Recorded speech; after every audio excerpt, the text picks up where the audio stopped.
What are you doing right now? Is it something that you really love? Millions of people at this very second are doing exactly what makes them happy.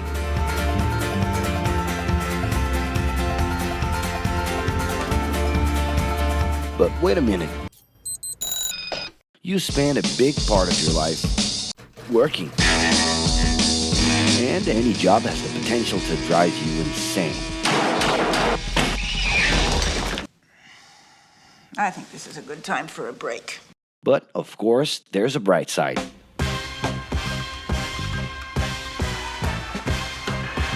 And the best thing, time off. As a matter of fact, the way we work influences new trends and behaviors in society. And if some things are new and different to you, and to everyone else, it's good to know that the ones who really captured the idea are those young millennials. Otherwise known as Generation Y, G, we, globalists. Okay. We know you heard about this. They represent a new workforce in the global market and have high aspirations. Half of them already have or plan to open their own businesses. Because of their digital, liquid, and collective mindset, they are affecting the way we produce and work in the future. Sounds complicated? Actually, keeping things simple was the motto that baby boomers worked by in the 60s and 70s. Rules were a lot clearer back then. The workspace was confined to the office, responsibilities were individual-based and very specific, and you knew exactly the right time to start and finish your day. At that time, after the World Wars, the institution represented the security that everyone was dreaming about. Because of this, it made total sense to be a company man and respond well to linear and hierarchical structures. But be careful. Once you chose a career, it was a decision that would pretty much last for the rest of your life. Older workers would teach young ones because putting in long years of experience was essential if you wanted to grow within the company. Having a job would guarantee social status and was the first step towards marriage and a first kid 9 months later. Work didn't mix with personal life. No bringing work home. But baby boomers worked a lot. It's been a hard day's night. And this had to do with keeping a deep sense of discipline and honor. Day-to-day sacrifices guaranteed that the family would be taken care of, and they knew that a big payoff would come, even if it would take a while.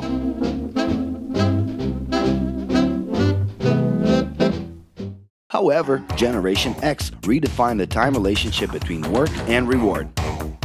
Super confident, extroverted, very competitive, and doing everything in their power to achieve quick growth, these guys were always on the lookout for better offers. A profitable idea could easily put them into a leadership position based on meritocracy without taking their experience into account. As they searched for more ways to personally stand out and be professionally independent, they relied on degrees, including MBAs and PhDs, to get ahead of their competitors. Pressure, pushing down on me, pressing down on you.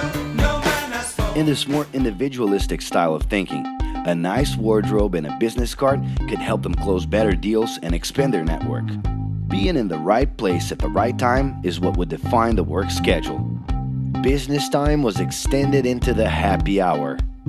This mix between personal and professional life turned a workaholic into someone who was admirable and even sexy. In the grace of your love.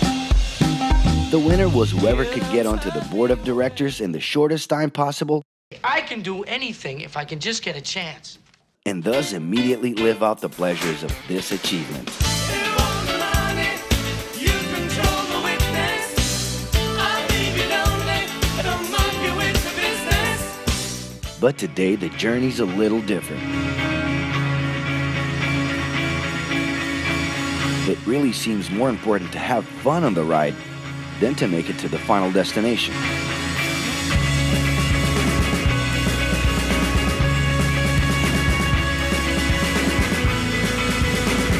Ironically, millennials, those unpredictable kids, are the ones perfectly translating this new vision. In a time when pleasure determines professional accomplishment, they know, like no one else, how to recognize opportunities that link passion with work. It's not right, but it's now or never. The creative economy, new professions, an entrepreneurship boom, and the new collective power are painting a brilliant and never-before-seen scenario. No wonder millennials are so impatient. The speed at which they connect with the world sets the pace for their work relations. Projects that only will make a difference in the long term just don't stimulate them. And they need constant feedback so they can feel that their efforts are being recognized. It's great. I love it. The traditional pyramid inside of companies doesn't really fit with these anxious young people. They're excited about working with older generations, but only if the relationship is on equal terms and with mutual respect. It's all about exchanging knowledge, no matter your age. Being that millennials find empowerment in discovering things on their own. It's natural for them to diversify their channels and seek out informal types of education instead of simply picking out a major. In the end, professional commitment is not just a norm. It's something that naturally comes from truly engaging experiences. Besides having a job, it's become more important to have a purpose that can be carried out in different forms at the same time. Mobility, shared workspaces, home offices, and the possibility to create your own hours make work always present, anytime and everywhere. For that reason, people with different work styles are having more freedom to tap into their talents, and even those with introverted personalities can transform their ideas into million-dollar businesses. Yes, you can stay in your pajamas as long as you maintain an updated and attractive profile across your social network.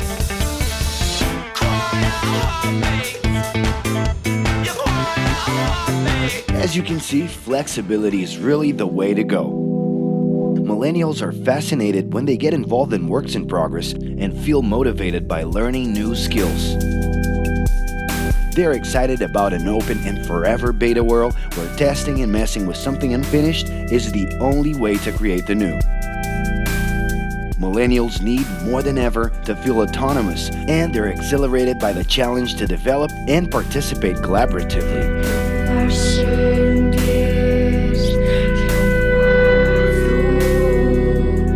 They can change direction quickly and don't let attachments hold them back.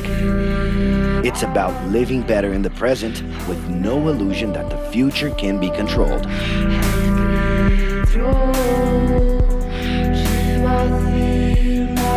That's because of one simple thing. Whoever adapts more easily can evolve along with the changes. And if you feel overwhelmed by everything so far and are looking for the right answer, well, sorry. We're still going to ask you another question. Are you doing what you love right now? No.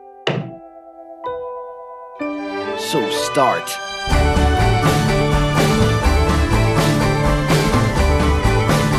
The clock is ticking and your life is in a hurry. Discover your life's purpose and make it happen. Loving your work will put you in motion.